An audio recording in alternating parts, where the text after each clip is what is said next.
A man is standing in front of a Royal Canadian Air Force Sea King helicopter and steps forward towards the camera. As the interview starts, he is sitting in front of a Royal Canadian Air Force Canadair CF-116 airplane, facing the camera. My name is Stephen Paul Deschamps. My title is Lieutenant Colonel Retired Stephen Paul Deschamps, and I'm the Honorary Colonel for 443 Squadron in Victoria, British Columbia.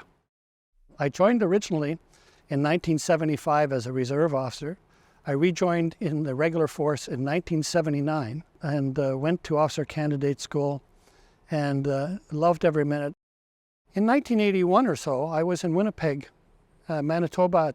There were rumors of these organizations called the SIU, the Special Investigative Units. Friends had warned me that you're being watched.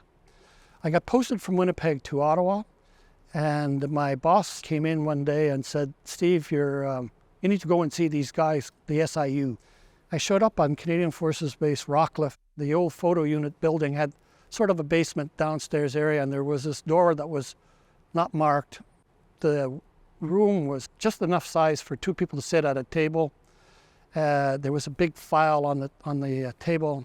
Literally, there was a light bulb hanging off of a string just over the table. The two sergeants started asking me questions, routine background questions. At one point, they pulled out a letter, and in that letter, it said that I was gay. A lot of my memory starts to fade because I think I don't want to remember what happened in those moments. And then for the next 4 hours or 5 hours, they interrogated me. The interrogations were brutal, frankly. They were rapidly posing questions on extraordinarily sensitive areas, and when you thought you had answered the questions, just start repeating the questions over again.